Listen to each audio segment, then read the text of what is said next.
For as long as Celine Dion can remember, this voice, her voice, as she so beautifully describes it, I'm alive, has been the conductor of her life.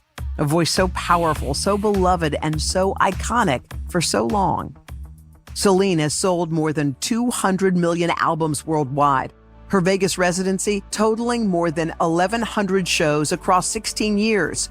And she's one of Billboard's top 10 most successful female artists of all time. But for the last several years, Celine has been uncharacteristically out of the spotlight, battling a terrifying disease. She began quietly experiencing mysterious symptoms affecting both her body and her voice 17 years ago. Finally, after more than a decade of medical evaluations, she was diagnosed with stiff person syndrome, a rare autoimmune neurological disorder. Stiff person syndrome, or SPS, can cause slurred speech, double vision, painful muscle contractions, and stiffness so severe, patients can lose the ability to walk. For Celine, SPS has been, at times, debilitating. Fearful she may never return to the stage or to her beloved fans, Celine spent the last handful of years fighting for her life and fighting for her voice. Her struggle with SPS is so beautifully captured in the documentary I Am Celine Dion on Amazon Prime, providing a rare glimpse into Celine's world, her heartbreak, her strength, her determination to come back stronger than ever. Today, with intense physical therapy, vocal rehabilitation, medication, and of course, the love and support of her family and fans, Celine says the show will go on. I had the opportunity to sit down with Celine one-on-one for an NBC News exclusive interview. She opens up about her health, the impact of SPS on her life, and where she's finding hope. I'm Hoda Kotb. Welcome to my podcast, Making Space.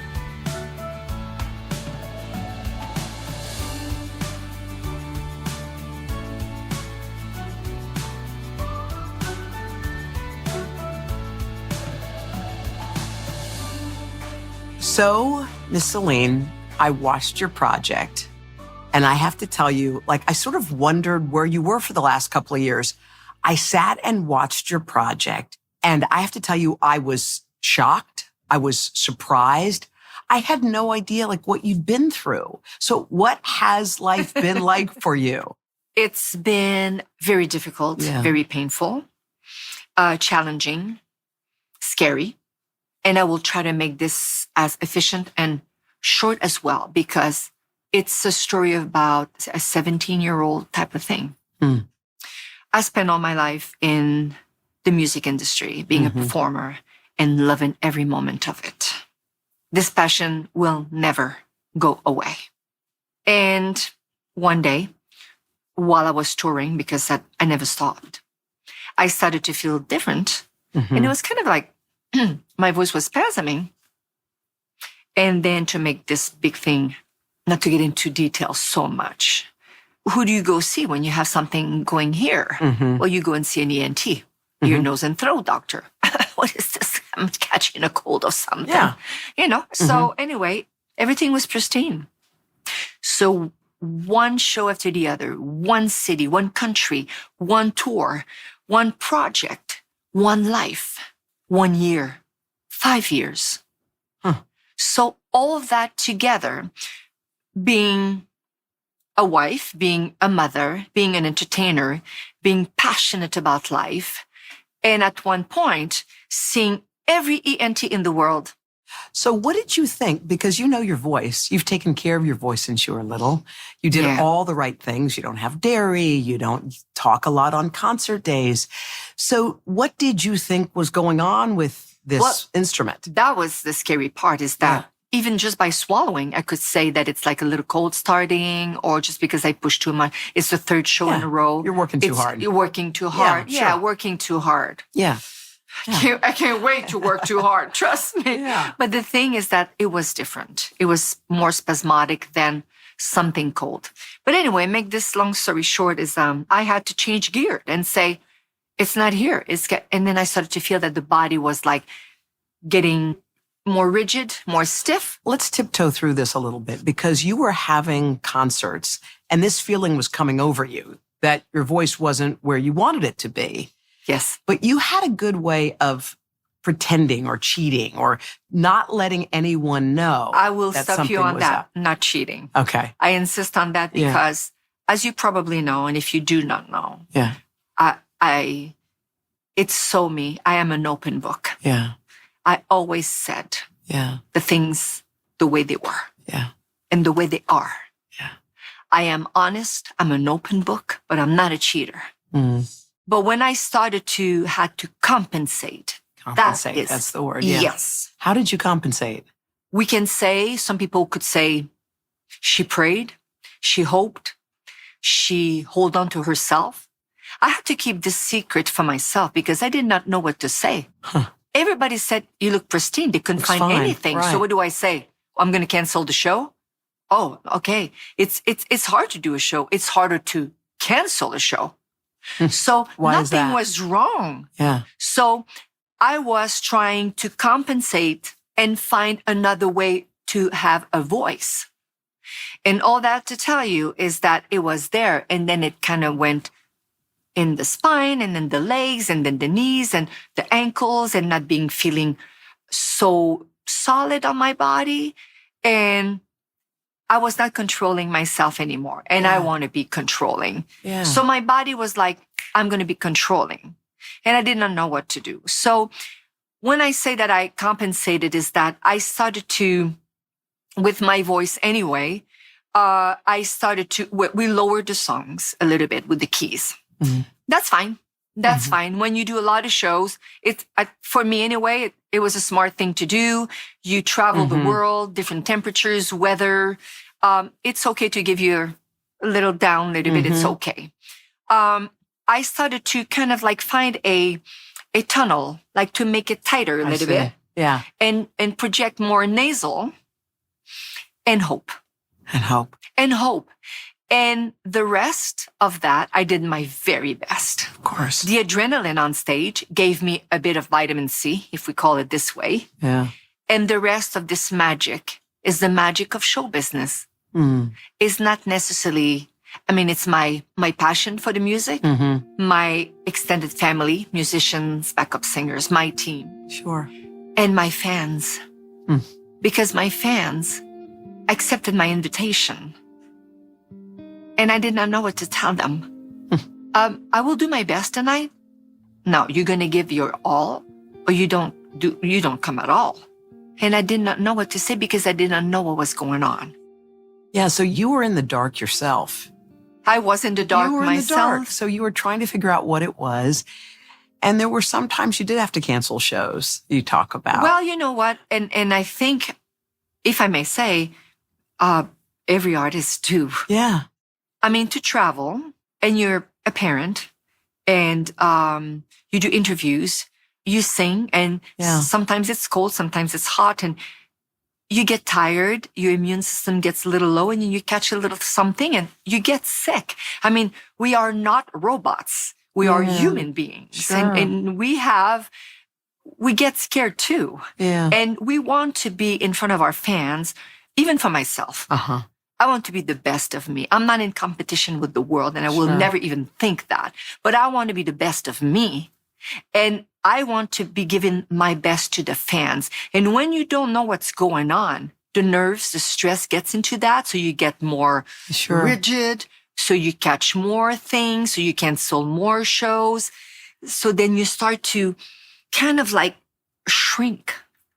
When you were canceling shows, and when I watched you, there were so many parts of the documentary that hit me in the soul. Like I found myself I could feel you so deep. And as I was watching and you were saying that I had to tell the audience it was a sinus infection. It was a throat infection. And then you said something that struck me. You said, not telling the truth was too much to carry. I had to lie and no more. I could not do this anymore. I'm not, like I said to you, I'm an open book. And when my team connects, we did not know. So I can't just, what do you want me to say? I have, what? We did not know what was going on. I did not take the time. I should have stopped. Take the time to figure it out. take the time as well, like it's not enough. Mm-hmm. My husband as well was fighting for his own life.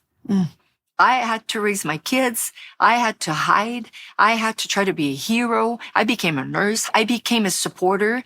I had to protect my kids, practice my passion, feeling my body leaving me, holding on to my own dreams. But do I have dreams? What's going on? I can't sing. And everything is pristine. And lying for me the burden was like too much. Too much to bear. Lying to the people who got me where I am today. And I'm going to come back to the fans because they have multiple options to go and see a lot of different artists. And every time we invited them and I went on stage, they came and I sang. We had a great time. We cried together. We told each other stories and we laughed together. And I miss that so much. And at one point, I could not say I have a sinus infection because for the fans and for the news and for the newspapers, and we had to say something. So that was not my part. Yeah. I was struggling with something that got into secretly suffering because I did not know who to talk to, where to go. So they figure out, what can we say not to scare people that would make sense? And hopefully in 2, 3, 4 days, 5 days, you'll be fine. And that was my hope too. But how many times am I going to say a sinus infection? I could not do it anymore. So at one point I said, it's enough, because I decided to we tried things, humidity and you tried all anti-inflammatory things like we tried so many things. You came out and you decided you were going to tell your fans what was going on. And at one point I was like, it's either we unplug the whole thing. And between you and me, my best song is my kids. It's the song that I've never sung. It's the mother that I am. This is, for me to be a mom, it's my biggest reward. You don't choose what you want in life. You have to deal with life imposes on you.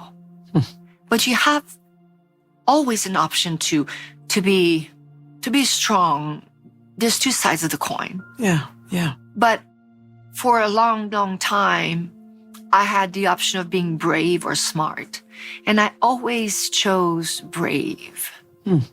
But it killed me a little bit every day, every week, every year, until I lost my brother, my mom, my dad, and my husband. And I was like, I have to stop to be brave. I am an open book. I'm going to be smart. And I'm going to tell my fans, because they deserve. They put me here. My kids deserve. My family deserves. Yes, everyone does. They deserve to know what I don't know, and why. I don't want them to think that I vanished and I disappeared. Oh, I'm done with everything. Yeah. You know what? I mean, as you list, Celine, all the things you are going through and all the loss, it is too much to bear. It's too much to bear. Just period. At that time, yes, I don't know, my brain, my personality, it was the show must go on. Sure. Regardless of your pain, your struggle. And I don't blame anyone for that. I was just raised this way. Beautifully, by the way. Let's talk about the voice, because this voice, that voice defines you and marks so many moments in people's lives. Weddings, anniversaries, babies being born, all to your songs. So that voice is 1 in a million. This disease, this stiff person syndrome, happens to 1 in a million. It's not figurative. It's literally 1 person in every million gets this rare disorder. Yes. Did you think to yourself, of all the people, like, why me? God, what did I do? Why me? No. You never asked that.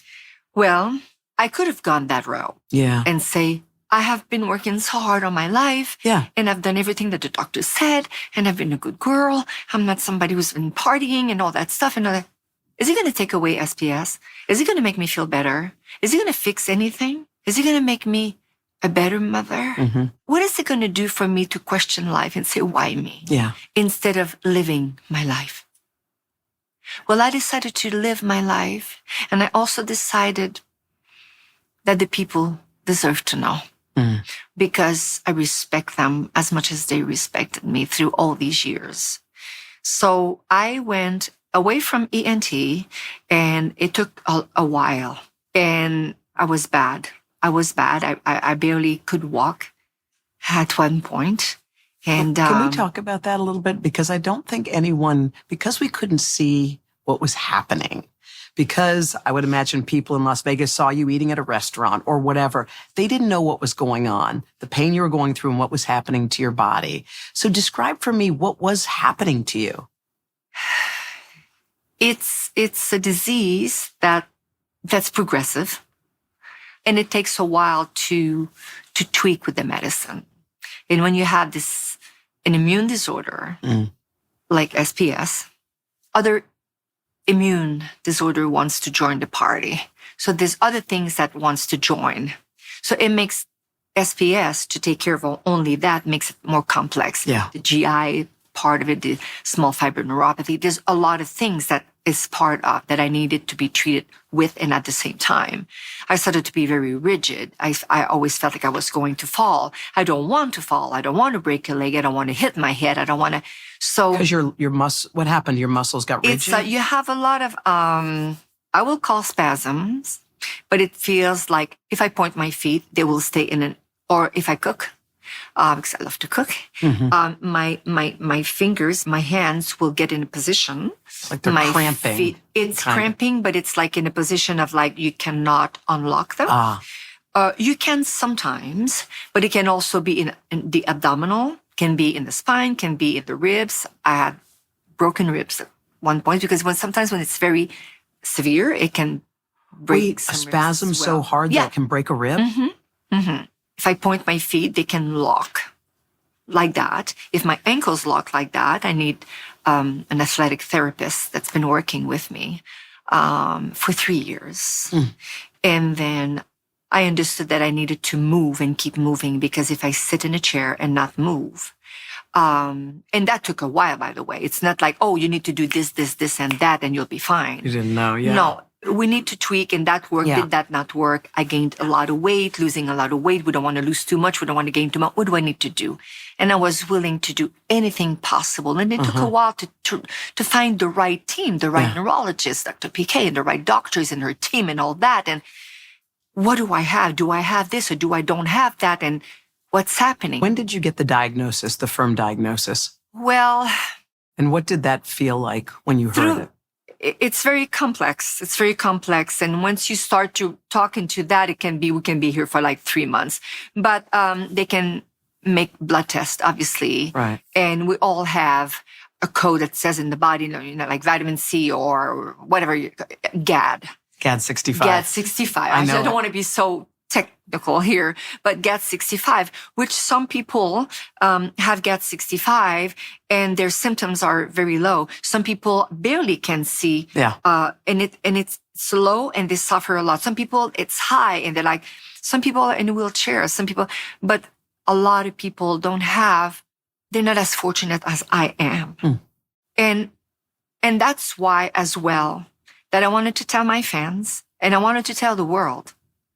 And I want to have wonderful doctors to eliminate and to find out what is going on with me.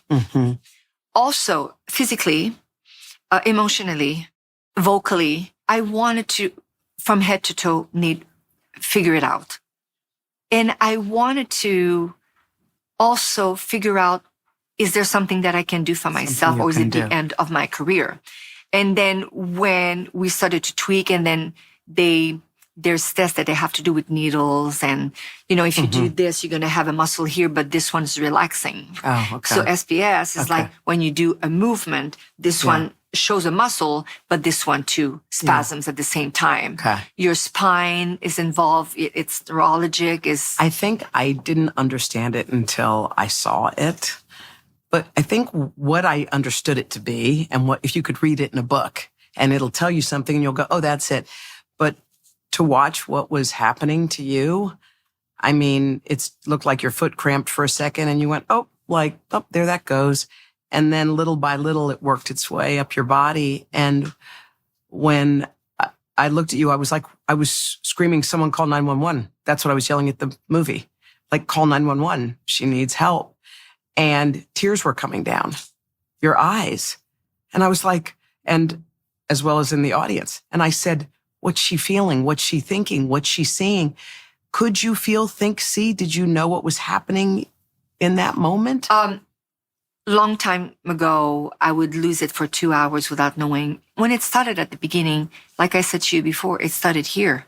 Yeah. No, okay, it's going to be fine. Yeah. Then you have a hard time to walk, and then you blank for 2 hours, and you're like, "Oh my God, what happened? What happened? It's like, am I missing so it's like some a blackout sweet? kind of thing? Do I have like a drop of sugar or something?" Yeah. You think of the simple things. Yeah. You're not thinking that you're going to die. But at one point, you get narrow and you get into a tunnel, and you can have like it looks like seizures. Then they're not seizures, but you don't remember everything. It can be a short episode, and we had to train my family, my kids, panic buttons in the house, and the medicine, and they tweak the medicine. And I just have to tell you that this team who put this together for my kids to be also feeling that, okay, we lost dad. Are we going to lost mom? So we had to sit down because I didn't want my kids, I didn't want to die. But when I understood that we're going to tweak, you need to do this and that, let's talk to the kids, let's talk to yourself, to your team, your managements, your security. So everybody knows what to do. It's a long process. It's years of questioning. It's years of frightening. But through all of this, I have lived wonderful times as well. People with SPS, even though it's super rare, some have it very severe. Some have it mild, but for me, to have this producer, réalisateur with her team, Irene, with her team, to have the eyes of her heart. I didn't want no one to come in our home and try to create something, or I wanted the world to know that I did not vanish from them, that I miss them, what's happening, the awareness, because I don't want people to go through what I went through without talking about it. I feel super, super, super fortunate to have all that help. And I would like for people to know that, oh, maybe I should consult. And very often, not very often, but when I was having episode, I can't speak. I can't talk. So, Mom, are you there? Mom, are you okay? Are you okay, Mom? Mom? And I can't talk. No words come out. And then you get into a bubble or something, or it gets worse. Coming up, Celine reflects on her darkest moments and opens up about her determination to return to the stage. Stay with us.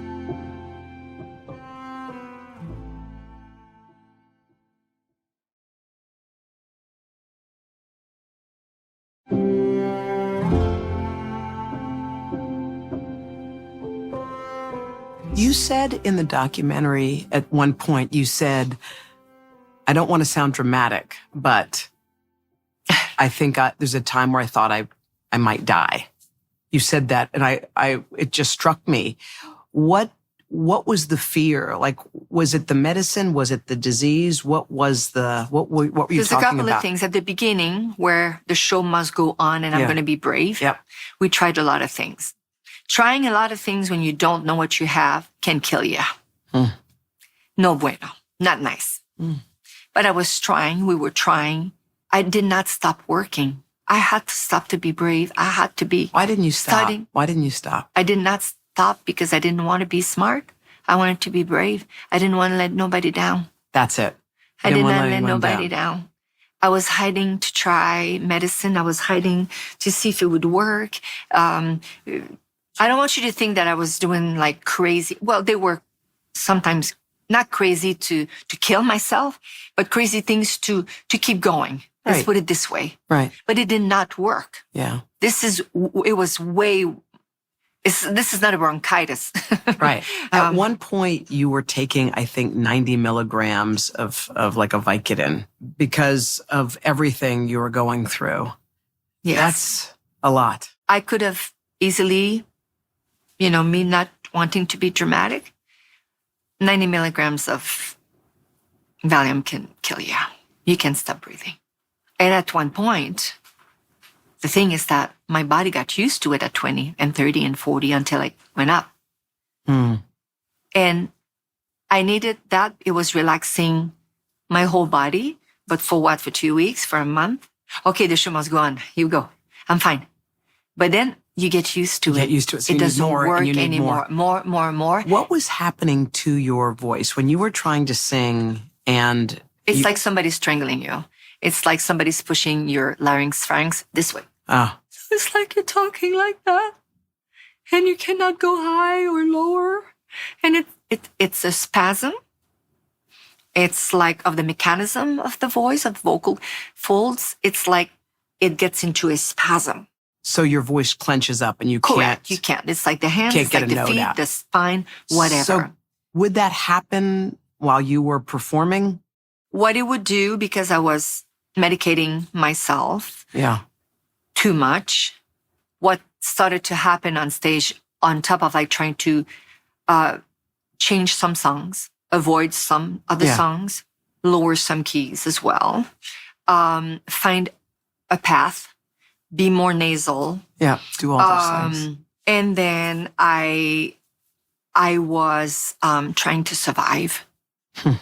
And I let the people sing with me a lot. You put the mic out like that? Yes. So they could sing along? Yes. And I will always do that because I just love when they do sing. So next time if you see me doing that, don't think that I'm spasming. I'll say, I'm fine. Sing with me. So. But you were doing that because it was giving you a break for a second. Probably. Okay. Probably. So yeah. So so there was one part of like medicating myself So and you were, it just so I'm stopped clear, working but you were and taking, I stopped everything. So you were taking so much medicine because you wanted so badly to perform for your fans. And all of that medication. I didn't want to stop. You didn't want to stop, but all that medication could have killed you. I did not know it was going on. I did not know, honestly, that it could kill me because at one point, even at 90, I would take like, for example, before a performance, 20 milligrams of Valium, and then just walking from my dressing room to backstage, it was gone. Oh, already. Wow. So your body got that used to it. Correct. That fast, 20 minutes. So when I stopped that, and then it's like, okay, that doesn't work. I stopped everything with the help of doctors because when you taper these drugs, you can die as well. You cannot just like stop everything. Right. You had to be weaned off of it. So winding off all the meds, and especially the bad ones, the bad ones. You can say every medicine is bad, or less you need them. And they're controlled by professional and the level as well. So all that to say is that I stopped everything because it stopped working. The pandemic arrived. And I don't want that to sound kind of weird, but it was an opportunity for me. To take a break. To not be brave. Yeah. And to be smart. For the first time. And what it did is that with their help, we tapered everything. It went well. I have to say that I was expecting a withdrawn of like having things happening to me. Yeah. I mean, shaking, being cold. I don't know because I've read and I've heard some stuff, and I was consulting as well for psychosomatic and all that stuff, neurologically talking and all that. I wanted to do everything, especially as the mother that I am. Yes. And then stopping all that went very well. But what it did is that I also stopped, like, I have to receive immune globulin. This is like blood from donors. That's been spent. They take the serum out of the blood. And depending of what is the condition at where you are at this moment, how much you spasm, how frequently, the intensity of the spasms. I used to be every 3 weeks. Now I'm every week. I'm at every week. So, but it doesn't matter as long as it works. So what happens is I stopped everything. I kept moving and stretching and doing Pilates and all that stuff until my body said, without the immune globulin and the Valium and all the rest of the medicine that I don't even remember, it made my disease, the SPS progressed, I would say maybe 2 years. I see. So I got worse. I was wobbling. I had to hold on to chairs, tables. Just to get from one end of the room to the other. Correct. Yeah. And when someone would come in the house and hey, I'm fine. How would you like something? And I would. You call it being brave. This is interesting. You call it being brave, but you're really, you have to pretend. It's pretending. That's what it is, because you're hiding something that is so, you don't want to put it on somebody. And it doesn't, I feel like sometimes we are under the guise of, I just want to show everyone how strong I am. But the truth was, you had a secret deep inside and you didn't want to put it on anybody. I did not, because I went through a lot and I didn't want my kids. I didn't want my kids to see me like that. Yeah. I needed to have more to say about what's going on to my fans before revealing it. I understand. What if I go on TV and say I'm not well? I'm not quite sure what's happening to me, but I can't wait to sing for you again, even for myself. It was not enough for me. It was not enough for you. That's why I needed that time. But I just want you to know that today, right now, my kids, my immediate family, my working family, my fans, just to know that I didn't want to live in this bunker anymore, because our home was not our home anymore. I felt the burden was so heavy. And I was like, okay, I need to just do what I need to do to the best. Yeah. But I need to also tell the world what's happening. And I had a proof of what's going on with me.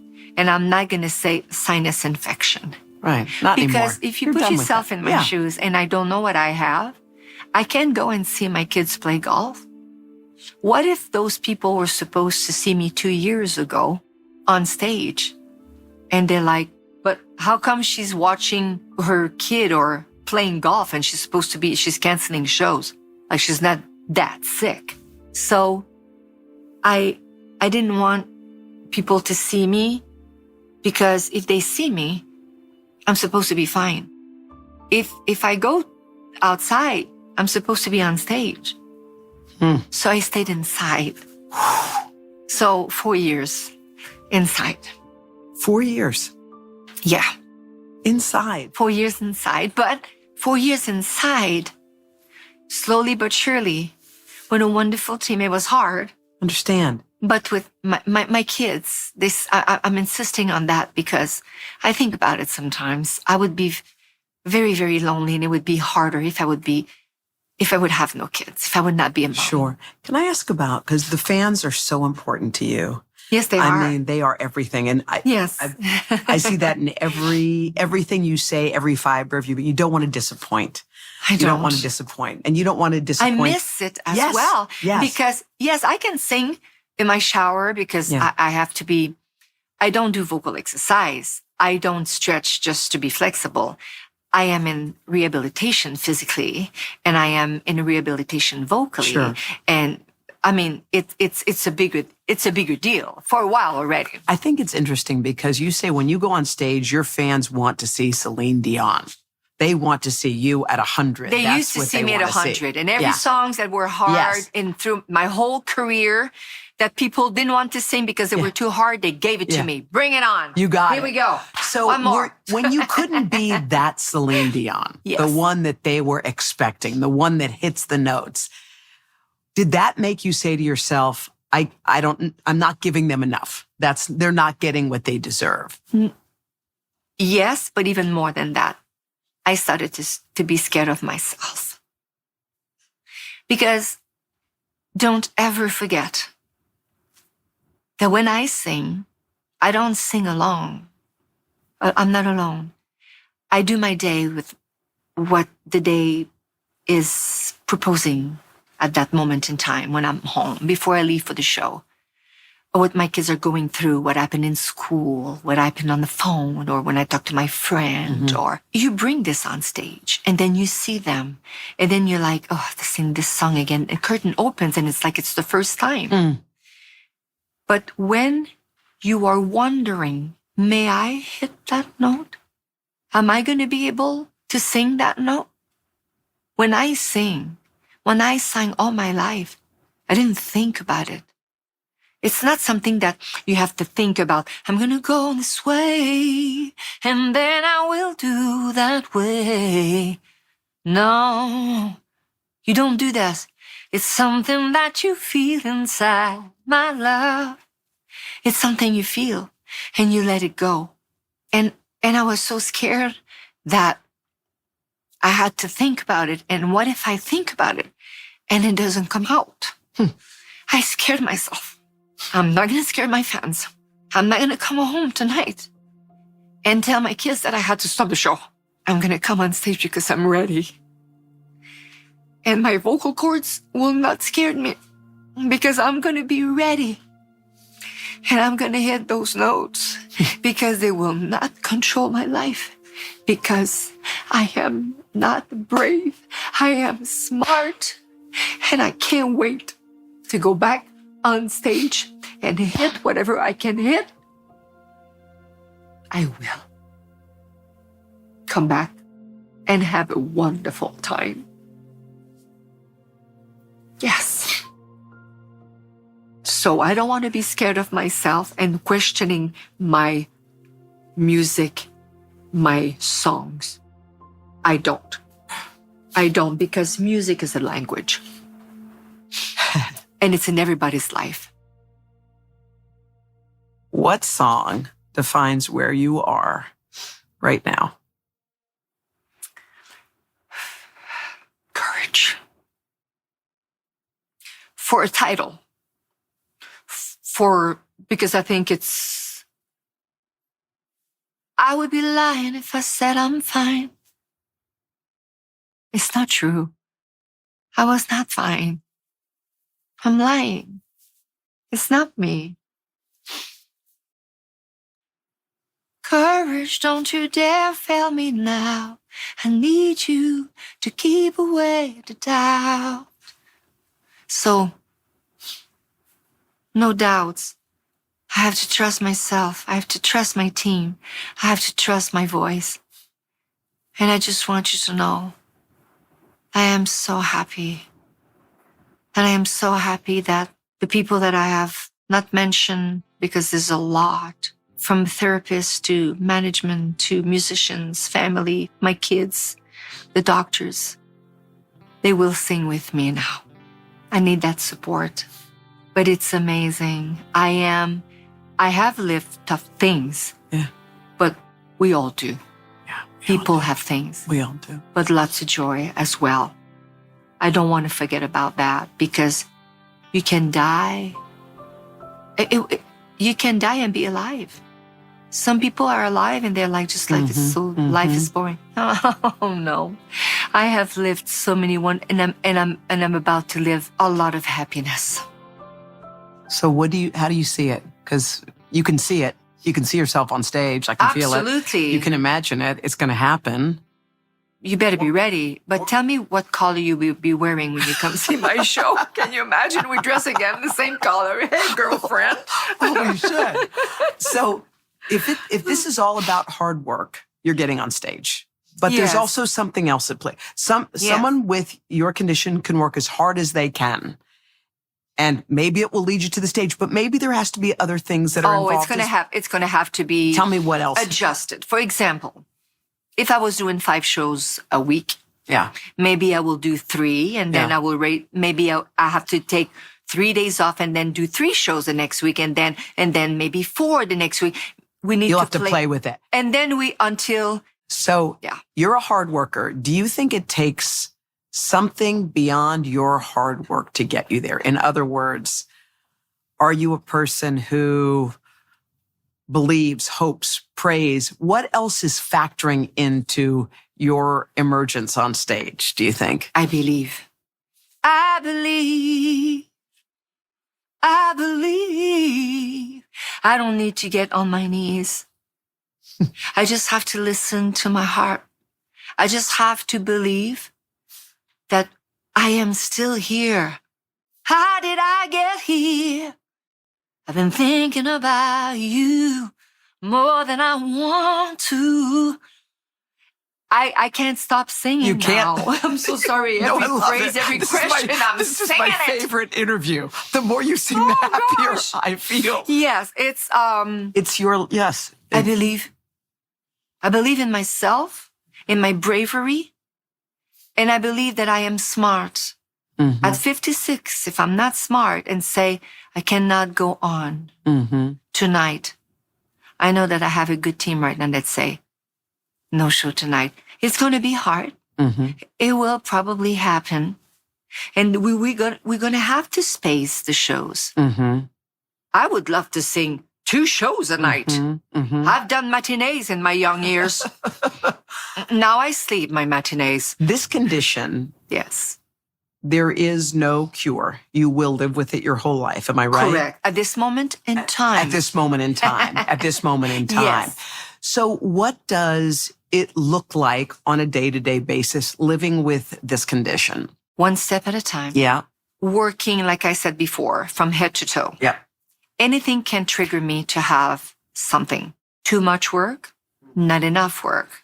If I sit all day long, I will be wobbly, walking wobbly. If I ask my athletic therapist to push me too much, I can have a condition and So go into a crisis. overworking can be harmful. Correct. Okay. Happiness, sound, a touch unexpected.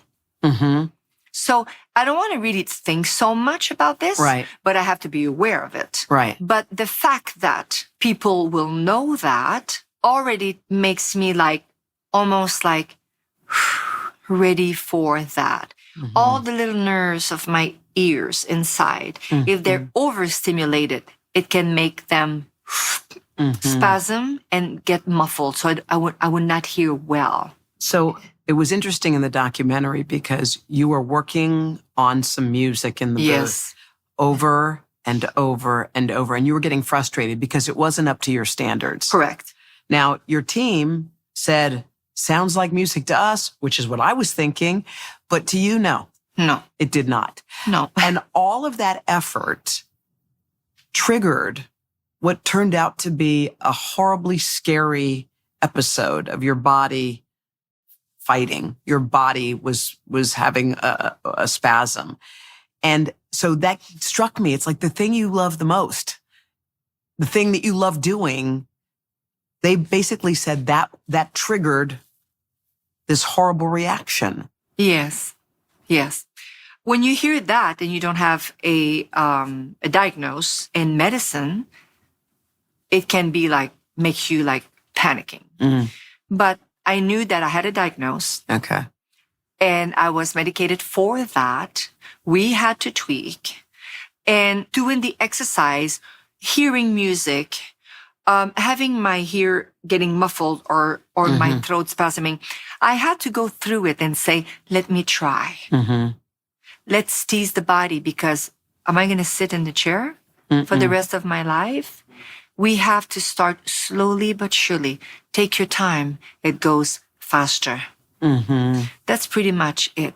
But just by doing my pleasure of finding my inner voice again and hearing, for me, not my voice. The tunnel, the pinching, I was like, I can't. I did my so very best. And I was like, I cannot do more than my best. And then it did triggered because of the so much music for so long that hasn't been part of my neurons and all that and ears. And so for many hours, it triggered something that got me into a crisis. Yes. What did this disease take away from you? What did it take away from you? It didn't take anything away from me. It got me knowledge. Knowledge, it gave me a responsibility and a few ones. I will repeat myself. As a mother, first of all, talk to your kids. Let them know that you will not die. Yes, dad is in heaven and he's fine. Mom has a condition and you will be trained with me. We'll talk about it and you will all know what to do. We'll go through, and I've had so amazing help from amazing. Yeah, you've had great people. Amazing yes, for people. Sure. Knowledge for them made them feel to my eyes. And for them, Mom is going to be okay. When they saw, we showed them. Oh, you did? Yes. Yes. Slowly but surely, it can happen. Don't be scared if I can't talk. Mom's not dying. Mom cannot use her vocal cords. If I not respond to you, it's possible that I hear you, but I cannot communicate. They know what to do. The pulse oximeter is squeezing the finger. Call 911. Call this person. Person's coming. Mom, it's okay. Just keep breathing. It's fine. Yes. Do you want the liquid? Do you want the pill? If she cannot respond, don't give her the pill because she can't swallow and she can't choke. They know, and we practice. They know exactly what to do. Yes, it is. But there's a lot of parents who have diseases that seizures and other things that don't want to necessarily mention. They have to know, and that calms them down. So they're not scared. I wanted to take their scare away from them. That was number one. Second thing, I need to know what's going on to me, with me. What do I have to do? Okay, I'll do that. Everything that I can to be the best of me. As a singer, as a mother, as a human being, as a sister, as a friend, as a woman, and as a spokesperson. For people who don't even know, maybe they do have SPS. I think I'm fortunate enough to have TV and you talking about the awareness of letting people know that this is what I'm going through. Sure. If you live with something that scares you, whatever it is, please don't stay 4 years, 2 years, an hour without talking about it, sharing it. Go and see a doctor, knock on people's doors, ask your friend, talk to your kids. Your inner voice is stronger than any songs, any notes that you can hit. If you want to hit them again, you better start talking. So it did not take anything away from me. It gave me a lot. Will you tell me, when do you think, because you're coming back and you can see it and hear it, it's right in front of me. But since we can't see it, describe to me when your voice was at its, I guess, worst in your opinion. Describe what it was like for you singing or trying. It would be, if I would be on stage. Do you remember the concert, or do you remember when it was, or was there a time where you that was it? There's one time I was it's a while ago. I was in Taking Chances World Tour. I was in Germany and I was fine and I had breakfast. My mom was there, my sisters and RC and I had breakfast, and the mechanism of talking, singing, and swallowing, the epiglottis and all that is the same mechanism as swallowing and talking, as eating, same thing, roughly. And after singing, and then my voice started to go high, and then I couldn't. So I was I was skating. It felt like I could not control it. I was skidding. You could feel it on stage. Yeah, I can yodel, yodel. So I can yodel, but it was not yodeling. Yeah. Because if I could yodel, I would be on stage and say, tonight, here we go. Here to my heart, my icky brick. I would change my whole repertoire. I don't care. I'm on stage with my yodeling and my cowboy boots. I tell you, I'm not. I would do that. So what happened on that? What happened on that stage? It was like at the hotel. Yeah. It was skidding. I was like, I could not control anything. I had to take the plane to go to the next city, 45 minutes plane. I arrived and they served like stuff in the plane. Would you like a sandwich with like some veggies and I was like, normally I would. And I was like, I was like, but what if I eat? And it doesn't. And I arrived at the dressing room and I started to do my vocal exercise. And by doing my vocal exercise, I was bringing my voice to the highest part and to the lowest part for the whole range for me to be on stage and be warmed up like a dancer, like the muscles, the whole body. And then as I went up one time, and I was, and then, I could not go back up. If you go up, you better take a good look because you're going to go up just one time tonight. But I have 25 songs to sing in that attic. So what happened?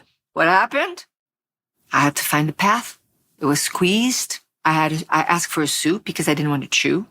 I had to eat. Yeah. I had the liquid soup. It was not great. Vocal exercise. Now I had to do a sound check. So I said, I'm just going to do 2 songs. Normally I sing like almost an hour or 45 minutes for a sound check.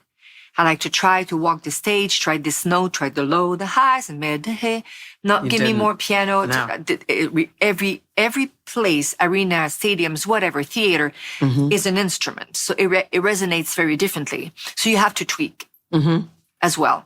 So anyway, I started to get scared because you're going to go up once and down once. And I had 3 notes to deal with. Right.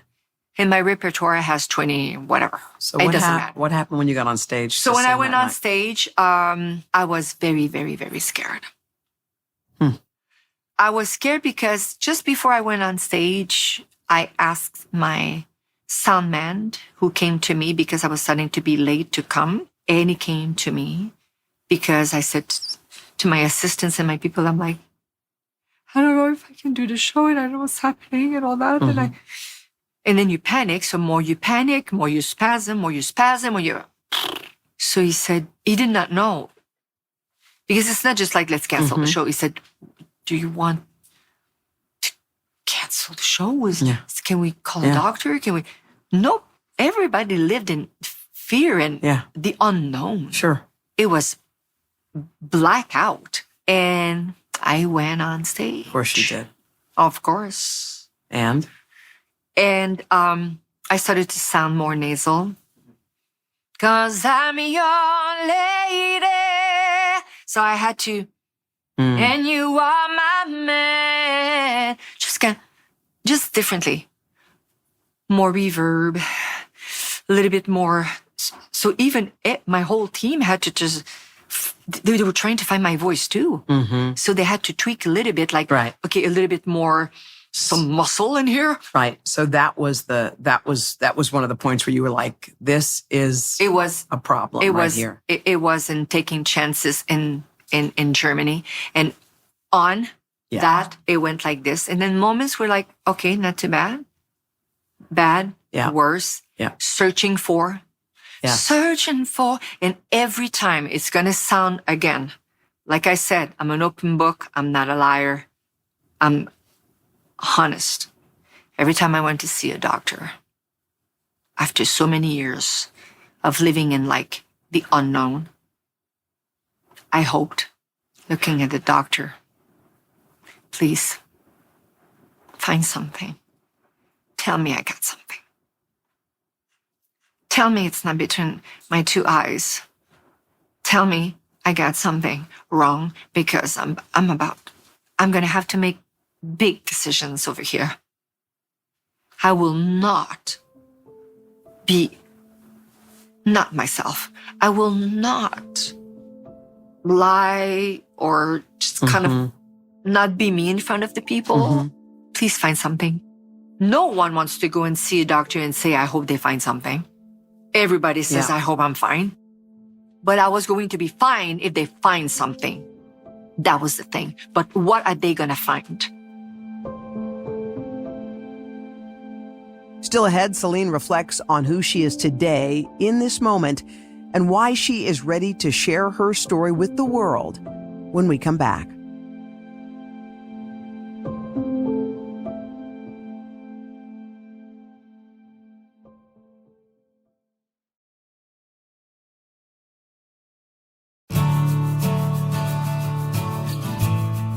The title of your documentary is I Am. Okay, as we sit here, let's fill in that sentence. I am. I am Celine Dion. It's intimidating for me to say my name because I hear it a lot. Oh, this is Celine Dion. Oh, this is Celine Dion. And when you're not well, I didn't want to hear my name. I did not know who I was anymore because I'm not the person that I used to be. I was not Celine Dion. I was not a singer. My kids, they said, Mom, look, because they play the games and they have tablets and all that stuff, and you know how it is. And Mom, they say you're dead. And I'm like, wait, what? Oh, well, you probably don't follow the medias because you are in it. You are in the jacuzzi. You have no time to make bubbles, be in the bubbles and create bubbles. Yeah. So they were reading these horrible things about you. They were not online. reading them, but at one point they just throw things and then they see her last words before she dies. And they saw their mother dead. So don't get me wrong. Interviews and being on TV and making articles and talking is also something that we need to, it's going to sound kind of like harsh, a little bit, like kind of weird, to sell ourselves. To say, I have a new album coming out. I'm going to be on stage soon and from which date to this date. And I have this movie coming out and I can't wait. And so you guys, you are giving us access to tell the people that we would love to invite you from this date to this date. Here we're back. Right. So, but when my kids come to me and say, Mom, they say you're dead. I said, listen to me. When you call on me, I'm alive, live. You decide. I'm dead or I'm alive. Because every time for 4 years you say, Mom. Yeah. Yes. I've seen that. I said, figure it out. Yeah. Everything you see doesn't mean it's true. Right. But wait, I am Celine Dion. That's who you are in this person. You who I am. And it took 56 years because I used to wanting to please. I wanted to be my own hero, to be the best of me. I still brave. Show must go on. Hey, your worst show is the best than the best of when they're at their best. No pressure. You're like, oh, that's too much. You know what I'm saying? No pressure. I like your You have no voice, but you don't need a voice. I even thought at one time to go on stage before finding what I was dealing with, sign language, and go back on stage. Just found. Yeah. I was ready. I'm going to go back on stage, even if I have to crawl, even if I have to talk with my hands. I will. I am Celine Dion because today my voice will be heard for the first time. Not just because I have to or because I need to. It's because I want to. And I miss it. And we miss you. So much. Thank you. Thank you. Thank you. Thank you. Oh my God. You're an awesome human being. Oh my God. Thank you for that.